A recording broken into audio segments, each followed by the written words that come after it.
Hi guys, Chris and James here from the Orthoman's team. One of the biggest things that we have coming to our clinics every day is people with bad backs or bulging discs. Now this can be due to a range of problems, whether it's sitting badly, bad posture. But what we tend to find is it's the way we bend. So today we're going to show you a nice simple way to improve your bend to help future situations. What we see when we view the spine from the side is we've got three main curves which are shown up in different colours on this model. So we've got the cervical curve, the thorax curve and the lumbar curve, which help distribute the weight evenly through the vertebra and the disc and help us keep us in this nice upright neutral alignment.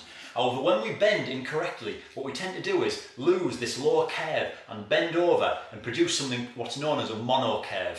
Now what we tend to find is when we have this monocurve formation, it tends to put much more stress through the lower back. So any pre-existing conditions, whether it's a disc bulge, which is indicated here, any nerve pain or lower back muscles will create further irritation. And this can also as well weaken the lower back muscles so that they don't support the spine like they should. But when we look at countries like Asia, Japan, India, what we find is that they're bending a totally different way, which helps to maintain these three curves while they bend, which is now being known as hip hinging, which directs the pressure off these small back muscles and onto the big powerful leg and hip muscles. So now I'm going to show you a nice basic simple way to help develop the hip hinge, but also make it become a habit in your everyday life. So to develop the hip hinge, all you need is your ortho stick, which is this, and if you haven't got an ortho stick, just a walking stick or a broom shank or anything like you got at hand. So what we're going to do is we're going to put the stick on your back and develop 3 points of contact, so it sticks into contact with the head, the mid-spine and the bum as well. And what James is going to demonstrate then is a typical bend of what we see in modern day life. Is bending forward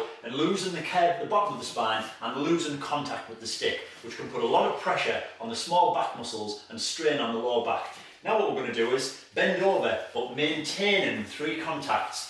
So as he bends, the bum comes back, the head comes forward and the 3 curves of the spine are maintained, and also the 3 points of contact are maintained, which places the pressure away from the spine onto the big postural muscles of the hips and the lower legs. So when doing this, at first I feel a bit strange and a bit weird as a new movement, but over the coming days and weeks and months, you'll notice a difference as you develop your hip hinge. Just work with it and this will help really take pressure off your lower back while you're bending.